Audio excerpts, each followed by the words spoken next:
Hello, everyone. Welcome to our talk. Our talk is about the security divide into the DDS security protocol. We're here to show you how we break most of the major implementations and how we also break the spec. So our research team actually consists of people from TX1 Networks and Trend Micro Research, and also we have vendor cooperations from AD-Link, DDS. So let's go through our slides.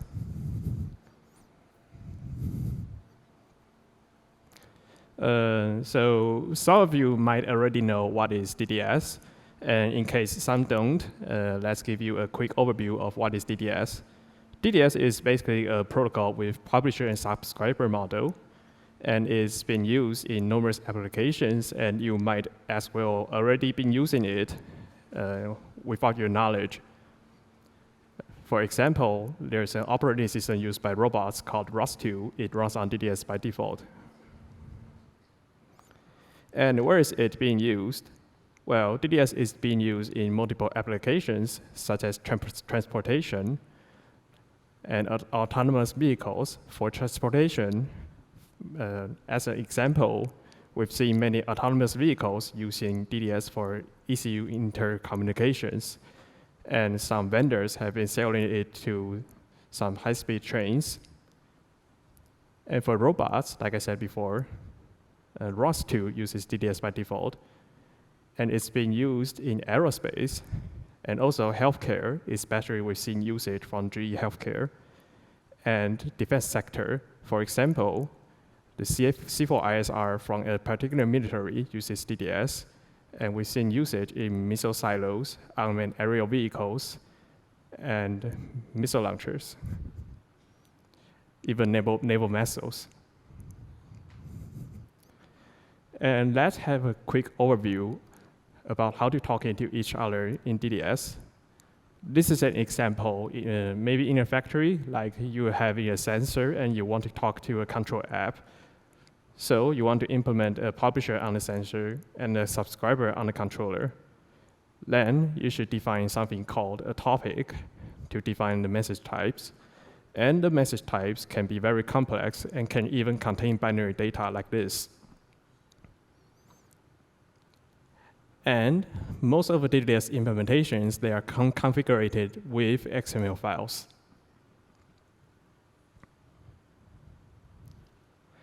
If you like more code than just talk, then this page will be for you. This is an example for how you're using DDS as a publisher. For subscribers, you're doing the things the opposite way, but the general idea is still the same. So we can say DDS is a simple protocol.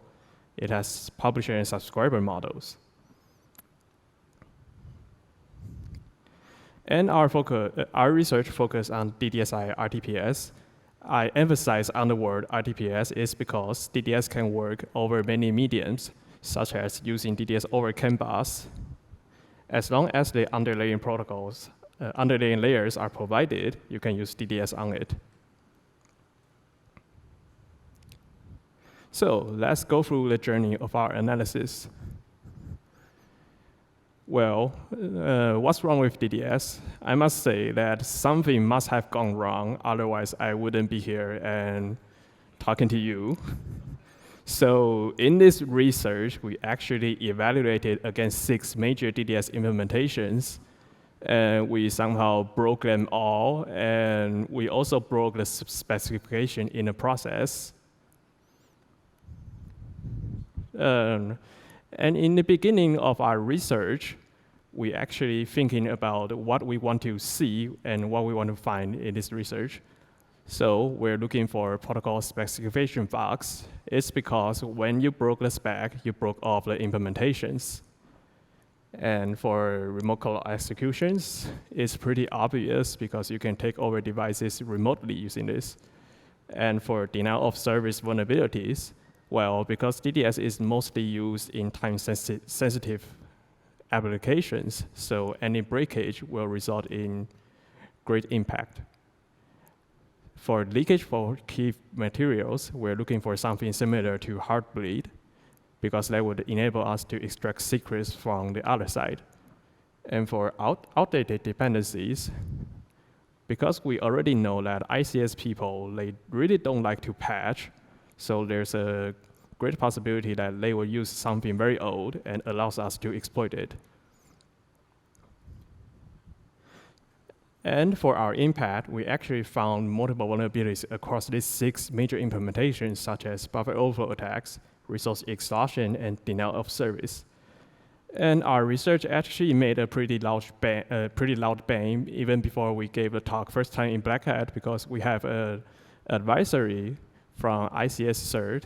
Thanks to them that we have a chance to remind people to update their systems. And also we found one network reflection attack in the specification. This vulnerability has been reported to the DDS consortium and might be fixed in the future. So we go on and tell you how about we broke all the targets. Despite the title of this slide is called Fuzz the Universe, but we did code review in parallel.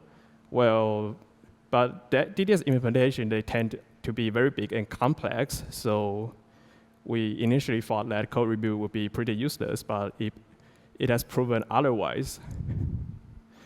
In our fuzzing attempt, we actually use AFO++ in conjunction with Unicorn engine. And this is very useful because in before, we will assume that fuzzing binaries are very inefficient and kind of impossible.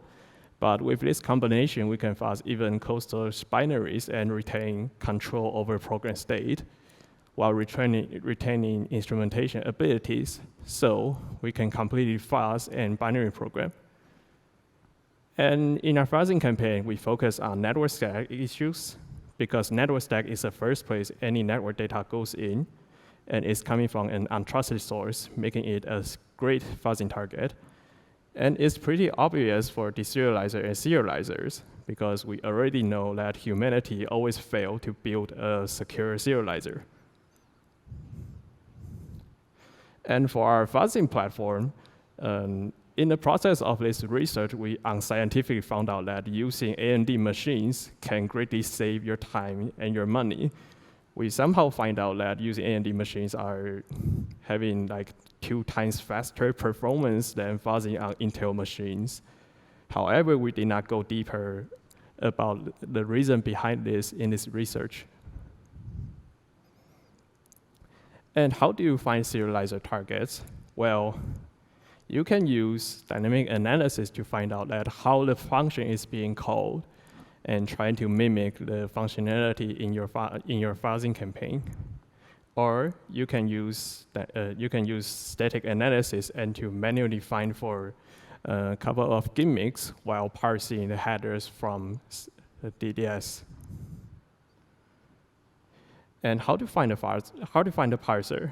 Well, because DDS is a protocol and it has numerous types and fields, so it means that there must be a parser. And because a parser is usually complex and big, it makes it a very good fuzzing target.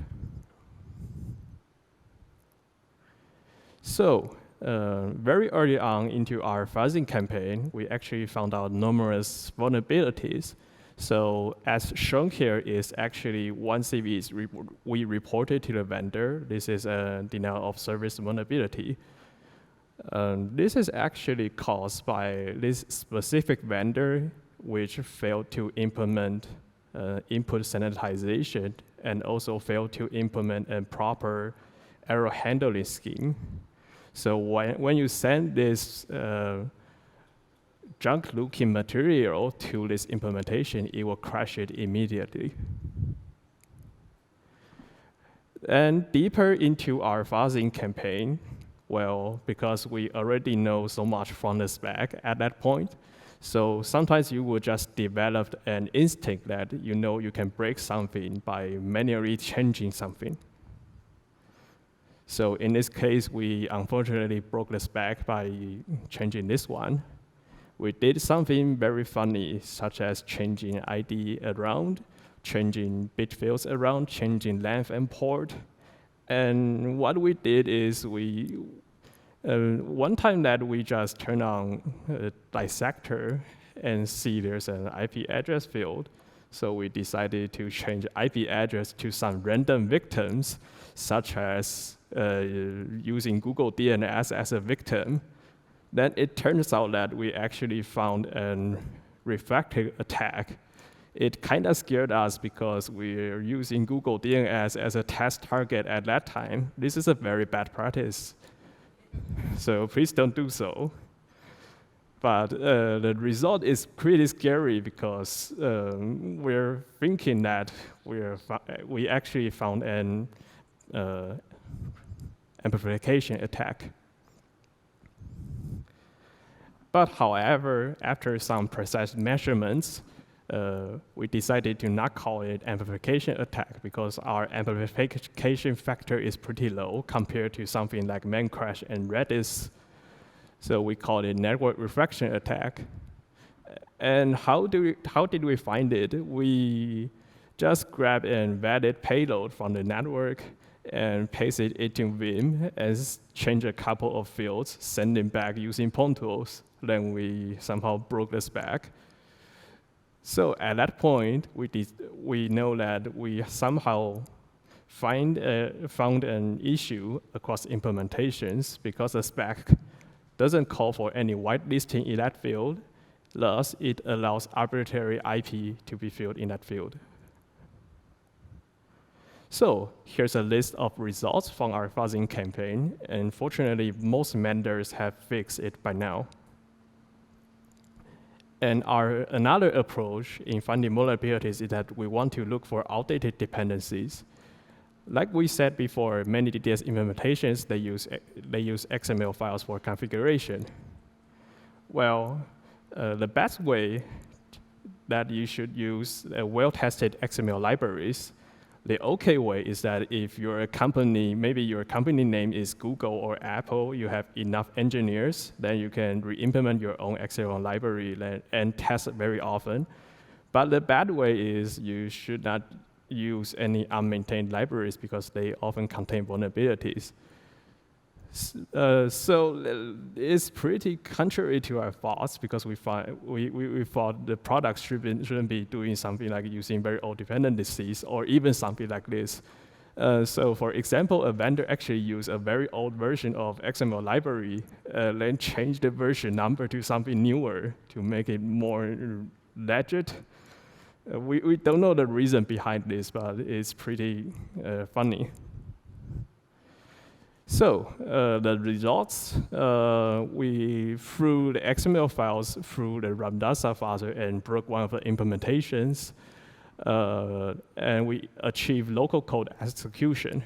Well, we say that it is local, but in some cases that you will use DDS to implement some kind of configuration updating mechanism. When you do this, then we have a chance to update your configuration files from the remote. And what if we are updating your DDS implementation using this functionality, and with this file, then we can take over your systems. So here's a list of results from our XML fuzzing campaign. And fortunately, that most vendors, all vendors have fixed them.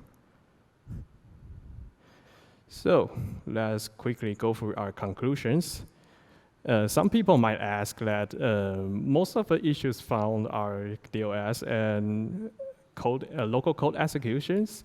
It's because some of the implementations we actually tested are modern Linux, but we know that some implementations, they might be run on embedded systems. That would make our vulnerabilities exploitable. And also, we can have a demo.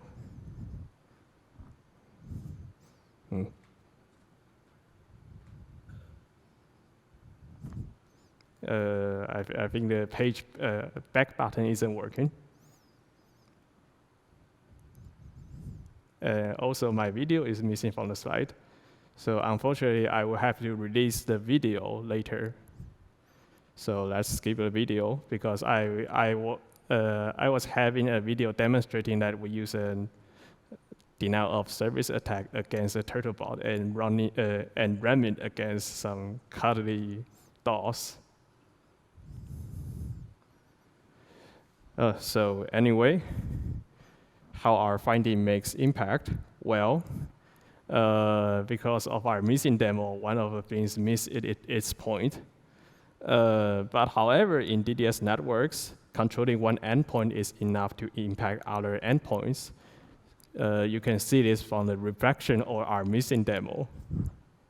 And two, DDS is usually deployed in local and be deep in the control network. So some people would say, don't expect to find exposed endpoints.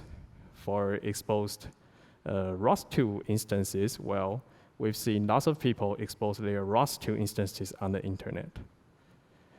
And we can say that DDS created new opportunities for discovery and lateral movement and CNC. This is very useful for APT actors because there's a built-in network discovery ability for the DDS. You can use it to find out every node in the internet, in that network. And because DDS allows complex data to be attached to the network payloads, and DDS is usually whitelisted in local networks, you can use it as a form of CTU. And some people will argue that you won't expose DDS on the outside, so we did something unthinkable. We actually created an internet scanner. This actually caused us a bit of mayhem in the beginning because it's pretty difficult to do so. One is because DDS can be configured dynamically, and it has a very large port range, like 10,000. And also, DDS has very strict latency requirements, such as you have to make a response to the other side in 500 milliseconds. But as our scanners are located on the other side of Earth, it will be pretty difficult. And DDS itself is connectionless, so that makes the issue much worse. However, we overcome all of these issues and found out that there's actually around 2,300 exposed endpoints in the internet, and a great percentage of them are running on outdated DDS versions. So let's go to our remarks. Well, in this research, we must say that mitigations goes hand to hand with good disclosure. We will go deeper about this on the later slides. And we know that specs can contain loopholes for exploitations in sometimes. For example, the speculative execution bug affecting processors in this decade. The issue can actually be found while reading the spec. And we would recommend using proper network segmentation or using IPS to defend unpatchable systems or the ones that you couldn't patch but wanted to patch. So let's go through a page. Well, I must say that this page is for audiences of S4, given how the audience demographic looks like.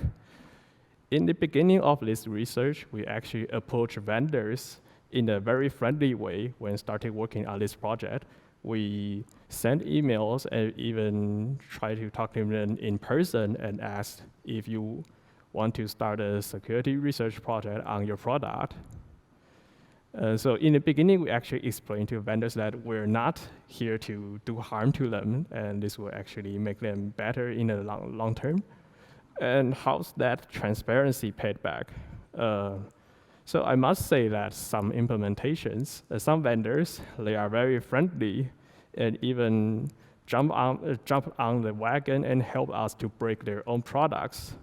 So I must say one of the vendors is called AD-Link, and we must give them a very large applause.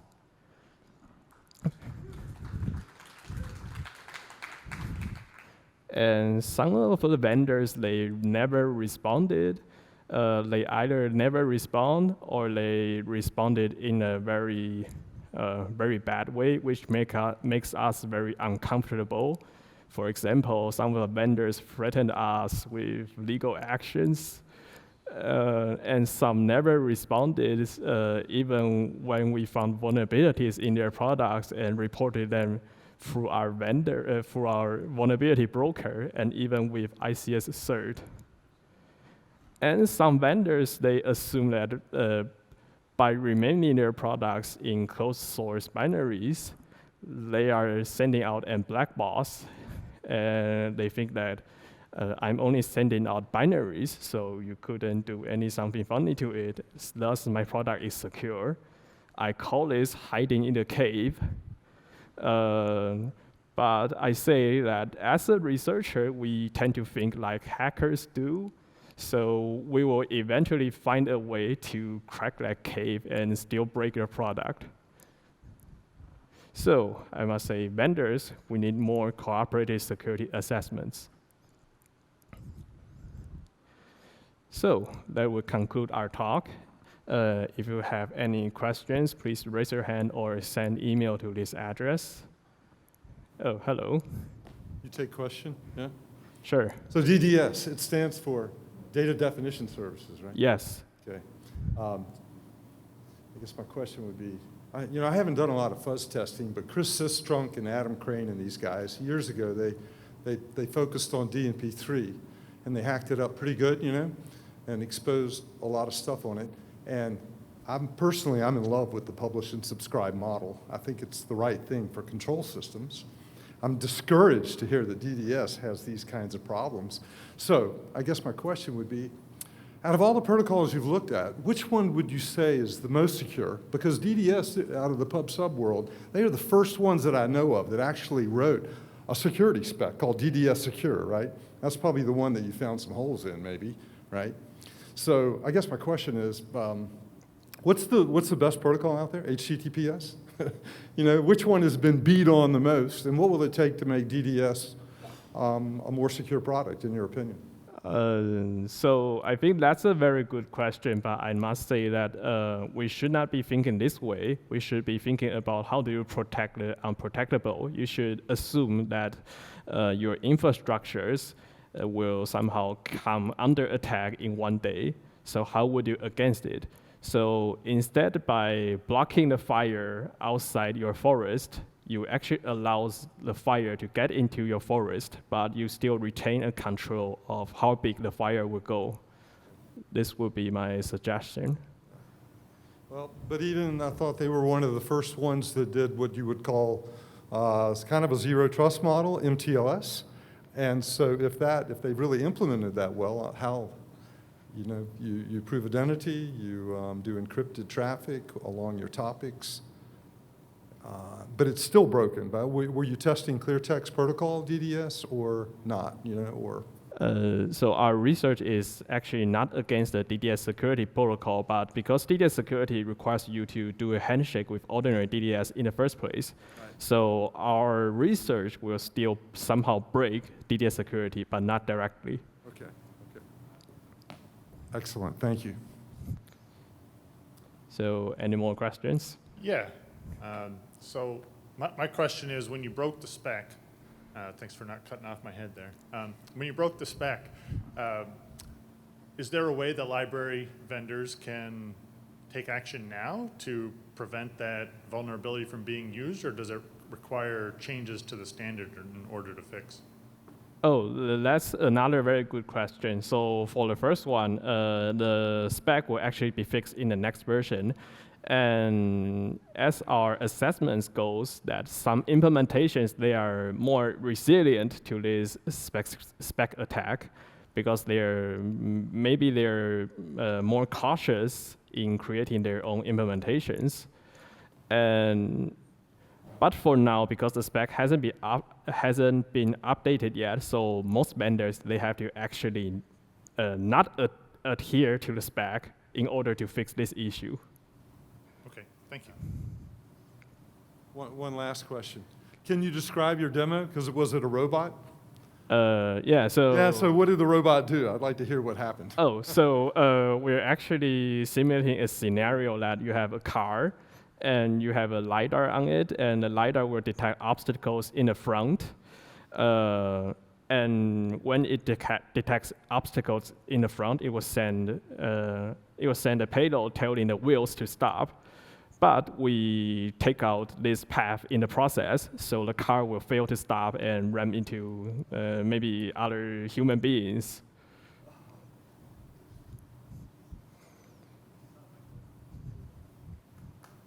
Okay, thank you.